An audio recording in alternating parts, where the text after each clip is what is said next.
하나님을 향한 아름다운 고백, 시편 필사를 통한 기도를 배우는 시간.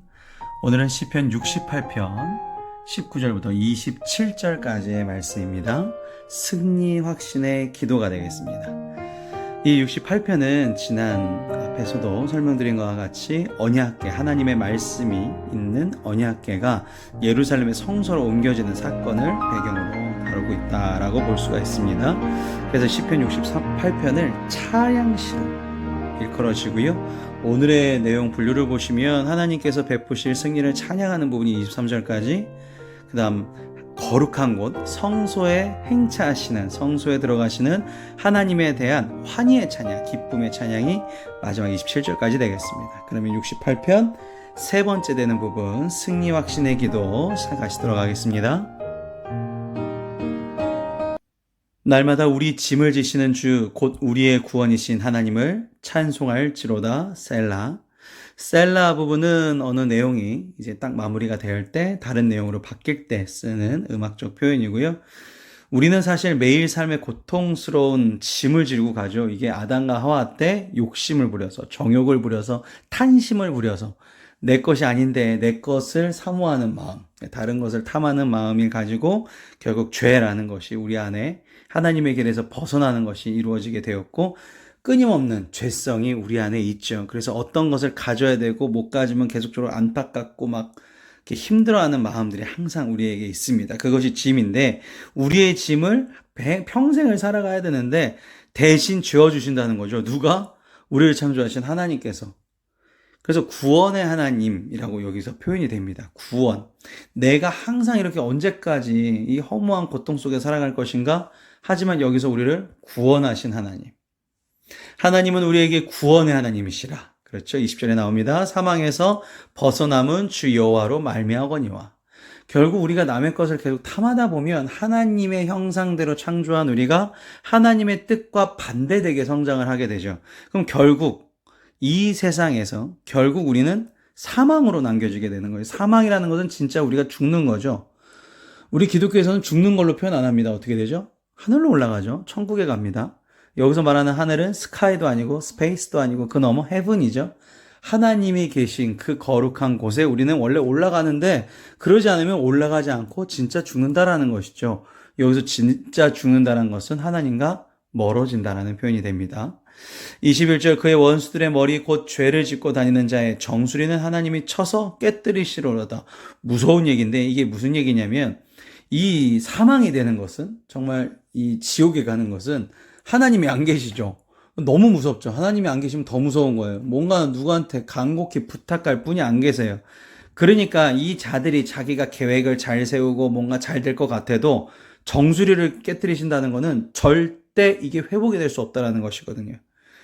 하나님을 의지하는 자는 구원해 주시고 하나님의 길에 있지 않은 자들은 결국 이 세력은 멸하게 된다. 하나님과 멀어지게 된다. 주께서 말씀하시기를 내가 그들을 바산에서, 이 바산이 험하고 높은 산악지대를 뜻합니다.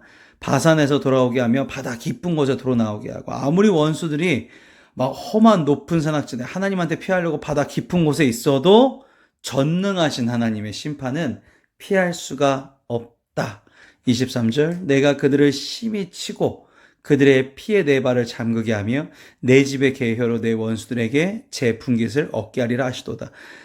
하나님을 의지하지 않는 순간부터 마지막 때에, 마지막의 심판의 때에는 결국 큰 화를 당하게 되는데, 그게 정말 너무나 큰 화라는 거죠. 여기서 그들의 피에 내 발을 잠그게 된다는 것은 이게 전쟁이 있었을 때 정말 이 피바다가 된다 그러죠. 이 피바다에 내가 이렇게 찰싹찰싹 걸어갔은, 그러니까 그런 어떤 승리의 걸음을 뜻하기도 하고요. 그리고 내 집의 계혀로 내 원수들에게 제 분깃을 얻게 하리라는 것은 결국 우리 집에 있는 정말 개들의 정말 부정하고 더러운 것들, 이것들조차 시체와 피를 먹게 될 것이다. 그러니까 이 피바다 속에 정말로 의인들은 승리의 발걸음을 가지만 악인들은 정말 처참한 것을 보게 된다. 그게 23절이 되겠습니다. 그래서 27절까지는 성소 행차하신 하나님에 대한 환희 찬양이었습니다. 보시겠습니다. 24절은 하나님이여 그들이 주께서 행차하심을 보았으니 곧 나의 하나님 나의 왕이 성소로 행차하시는 것이라. 성소는 거룩한 장소, 언약궤가 이동하는 그 장면이 지금 장면이고요. 하나님이여 그들이 주께서 행차하심을 내가 보았는데, 이거는 이제 본 거고요. 근데 보니까 누구예요? 나의 하나님이시네요. 왜 우리가 정말 이렇게 믿는, 내가 끝까지 믿었던 내 존재가 뭐 조선시대로 따지면 암행어사 출두요 이러고 나타나면 얼마나 든든할까요? 이 세상을 심판하시는 분이 딱 왔는데 평소에 내가 대화하는 분이야. 평소에 나랑 친한 분이야. 아, 걱정 없죠. 나의 하나님, 나의 왕. 우리는 종말이 무섭지 않죠. 하나님과 함께 거하기 때문에, 그것을 기뻐하기 때문에, 우리가 함께할 그 사랑하는 사람들이 함께 그것에 거할 걸 알기 때문에. 여기서 성소로 행차하신다라는 것은 결국 하나님의 뜻이 이루어진다라고 보시면 되겠습니다.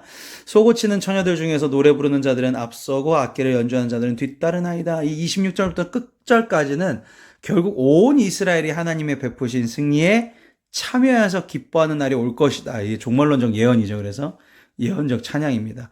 온 백성이 찬양하는 것은 사실상은 불가능하죠. 악한 영혼에 넘어가 있고 하나님을 모르는 사람도 많은데, 그런데 하나님이 누구나 알 수 있을 정도로 심판의 날을 정하신다 그랬죠. 그러면 그때부터 하나님을 따랐던 자들은 이렇게 환희의 찬양. 26절 이스라엘의 근원에서 나온 너희여. 이게 이스라엘이 여기서는 이스라엘 민족을 뜻하는 게 아니라 그 족장 야곱의 다른 이름이 이스라엘이라고 있습니다. 족장 야곱에서부터 나온 너희여. 왜 야곱이 어떤 사람인데요? 약속한 사람이잖아요. 아브라함의 하나님, 야곱의 하나님, 이삭의 하나님. 하나님과의 친밀한 관계 속에 약속을 한 사람. 너희여 대회라는 것은 하나님을 예배하는 어떠한 모임, 신앙적 예배적 모임. 그 대회 중에서 하나님을 곧 송축할지어다. 교회 왜 있습니까? 하나님을 송축하기 위해서, 하나님 높이기 위해 교회가 존재합니다. 교회는 나를 위해 존재하는 것도 아니고 목사가 먹고 살려고 존재하는 것도 아니고 하나님을 높이기 위해서 교회는 존재하게 되는 것이죠. 그렇기 때문에 하나님을 높이기 위해 선한 일을 하는 것이고 어려운 이웃들을 돕는 것이고, 그게 교회가 자랑할 것이 아니라 교회는 당연히 해야 된다. 하나님을 높이기 위해. 27절 거기에는 그들을 주관하는 작은 베냐민과 유다의 고관과 그들의 무리와 스불론의 고관과 납달리의 고관이 있도다. 이게 지금 지파들 쭉 얘기한 것 같잖아요. 베냐민, 유다, 스불론, 납달리. 뭐야, 4지파밖에 없네.